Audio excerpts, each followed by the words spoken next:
Hello friends, so welcome to my channel Joy Technicals and News. আজি আপোনালোকক এই ভিডিওটিত স্বাগতম জনাইছো আৰু ইয়াত যিসকল BA BSc BCom সেকেন্ড আৰু ফৰ্থ সেমিষ্টাৰৰ হয় সেকেন্ড আৰু ফৰ্থ সেমিষ্টাৰ NEP ৰ যিসকল হয় তেওঁলোকৰ যি ফৰ্ম ফিল আপ ইতিমধ্যে আপোনালোকে জানে যে ফৰ্ম ফিল আপৰ নটিফিকেশন আহিলে আৰু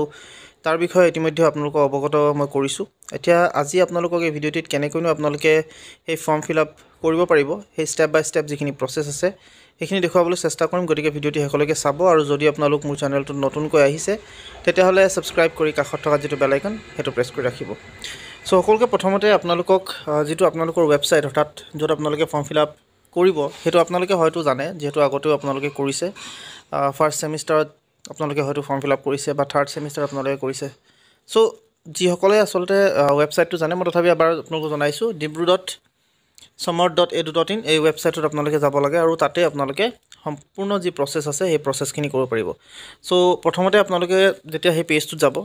dibru.somart.edu.in এই ৱেবছাইটটোত যোৱাৰ লগে লগে আপোনালোকৰ প্ৰথমে এনৰলমেন্ট নাম্বাৰ আৰু পাছৱৰ্ড দিব দিব সেই এনৰলমেন্ট নাম্বাৰ আৰু পাছৱৰ্ডটো দি ল'ব মই দেখুৱাই দিছো আসলতে আপোনালোকক চাই লওক আপোনালোকে কেনেকৈ হ'ব পাৰে এটো হৈছে আপোনালোকৰ ৱেবছাইটটো মই অলৰেডি ইয়াত এনৰলমেন্ট নাম্বাৰ আৰু পাছৱৰ্ডটো দি লগইন কৰি থৈছো আৰু লগইন কৰাৰ পাছত আপোনালোকৰ আহিব এই পেজটো এনেকৈ ধৰণে ইন্টাৰফেসটো আপোনালোকে দেখিব সো ইয়াত আপোনালোকে যদি চাই তেতিয়াহলে ইয়াত সম্পূৰ্ণ যেটো দুটা স্টেপছত আসলতে আপোনালোকৰ যি এক্সামিনেশনৰ ফৰ্ম ফিল আপ কৰিব লগা হয় প্ৰথমটো আসলে সেমিষ্টাৰ কোৰ্ছে সিলেক্ট কৰিব লাগে আৰু দ্বিতীয়টো হৈছে এক্সামিনেশন সিলেকশন সো আপোনালোকে হয়তো কোৰ্স যেটো সিলেকশন আছে হেতু আপোনালোকে হয়তো কৰি লৈছে যদি কৰা নাই আপোনালোকে কৰি লব হেয়া আৰু ইতিমধ্যে মই ভিডিও বনাই থৈছো আপোনালোকে হেতু চাব পাৰে কোৰ্স সিলেকশনৰ ওপৰত আৰু তাৰ পৰা আপোনালোকে কোৰ্স সিলেক্ট কৰি কিনে আপোনালোকে হেতু কমপ্লিট কৰি লওক সো হেতু মই দেখাই দিছো আপোনালোকক কোৰ্স সিলেকশনৰ ক্ষেত্ৰত প্ৰথমতে আপোনালোকৰ এই পেজটো দেখিছে তাতে আপোনালোকে ইয়াতে দেখিছে আপোনালোক সেমিষ্টাৰ কোৰ্সেছ বুলি যেটো আছে তাতে ক্লিক কৰি দিব হেতুৰ পৰা আহিব পাৰিব ডাইৰেক্ট ইয়াত আহি কিনে আপোনালোকে এনেকুৱা ধৰণৰ পেজ পাব কোৰ্স সিলেকশন হিষ্ট্ৰি পাব জেনাৰেল ইনষ্ট্ৰাকচন FAQ আৰু ইউজাৰ মেনুৱেল গোটেইখিনি আপোনালোকে পাব কিন্তু প্ৰথমতে আপোনালোকে যেটো পাব অৰ্থাৎ কোৰ্স সিলেকশন ব্যাচেলৰ অফ আৰ্টছ ইয়াতে আপোনালোকে ক্লিক কৰি দিব ক্লিক কৰাৰ লগে লগে আপোনালোকে যদি সকলে কোৰ্স সিলেক্ট ইতিমধ্যে কৰিলে তেওঁলোককটো অটোমেটিক আহি যাব যে সকলে নাই কৰা তেওঁলোকক ধুনিয়াকৈ ইয়াত গোটেই ডিটেইলছখিনি আপোনালোকে দি দিব যি আপোনালোকৰ কোৰ্স আছে সেইখিনি আপোনালোকে ক্লিক কৰি ল'ব আৰু ক্লিক কৰাৰ লগে লগে আপোনালোকৰ কোৰ্সটো সিলেক্ট হৈ যাব নেক্সট পাৰ্টটো আহি যাব আপোনালোকৰ এক্সামিনেশন সেকশন ইয়াতো আপোনালোকে এক্সামিনেশন সেকশন সিলেক্ট কৰিব পাৰে বা ইয়াতো আপোনালোকে ক্লিক কৰিব পাৰে বা আপোনালোকে 3 ডটত গৈ ইয়াতো আপোনালোকে ৰেজিষ্ট্ৰেচনৰ যেটো পাৰ্ট আছে তাতো যাব পাৰে দুটা পদ্ধতি আপোনালোকে কৰিব পাৰে সো ইয়াত আপোনালোকে দেখিছে examination registration open for regular examination 2-4 semester অৰ্থাৎ সেকেন্ড আৰু ফৰ্থ সেমিষ্টাৰ এখিনি আপোনালোকৰ হয় click here for exam form এটো আপোনালোকে এনেকৈ আহিছে বা আপোনালোকে যদি সেই এই পেজটো যদি ক্লিক কৰে তেতিয়াহলে আসলতে এই পেজটো আহিব যত আপোনালোকক মই এতিয়া আপোনালোকক দেখুৱাই আছো সো ইয়াত অহাৰ পিছত আপোনালোকে ক্লিক হিয়াৰ ফৰ এক্সামিনেশন ফৰ্মত ক্লিক কৰিব আৰু ক্লিক কৰাৰ লগে লগে আপোনালোকৰ ডিটেইলছখিনি আসলতে আপোনালোকে পাই যাব ওপৰত প্ৰথমতে আপোনালোকৰ ডিটেইলছখিনি পাব সো তাৰ পিছত এই তলৰ পাৰ্টত আপোনালোকে দেখা পাব সম্পূৰ্ণ আপোনালোকৰ ফৰ্মখন ইয়াতে আপোনালোকে দেখিছে এক্সামিনেশন সেশন তাৰ পিছত আপোনালোকৰ ইফালে যিখিনি সেমিষ্টাৰ আছে এক্সাম টাইপ ৰেগুলাৰ এখিনি আপোনালোকৰ দেখাই আছে সো এতিয়া ইয়াত সিলেক্ট কৰিব লাগে প্ৰথমতে আপোনালোকে select your PWD persons with disability status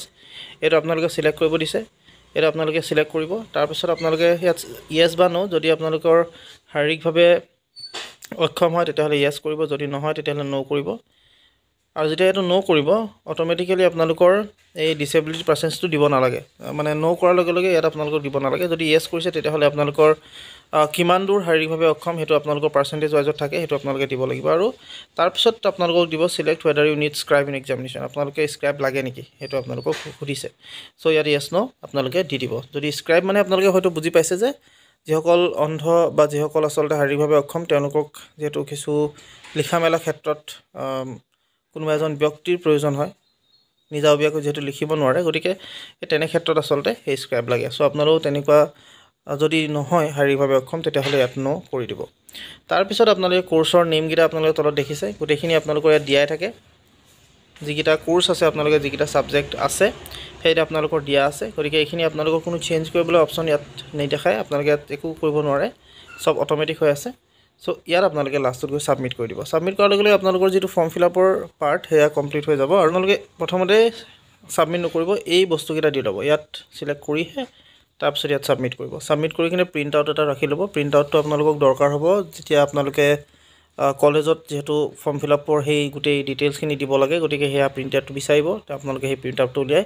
ৰাখি থ'ব আপোনালোকে যেতিয়াই ফৰ্ম ফিল আপ কৰে অৰ্থাৎ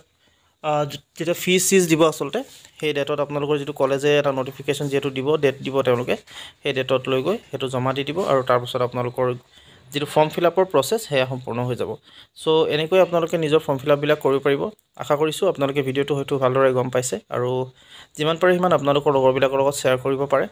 যিহেতু হেল্পফুল হ'ব সকলোৰে বাবে যিসকলে নাজানে ফৰ্ম ফিল আপ কৰাৰ ক্ষেত্ৰত যিসকলে জানে তেওঁলোকৰতো কোনো অসুবিধা নহয় তথাপিও আপোনালোকে শ্বেয়াৰ কৰিব বুলি আশা ৰাখিলোঁ আৰু লগতে চেনেলটো ছাবস্ক্ৰাইব কৰিব যাতে এনেকুৱা ধৰণৰ ভিডিঅ' আপোনালোকে ভৱিষ্যতেও পাই থাকে আজিলৈ ইমানেই ধন্যবাদ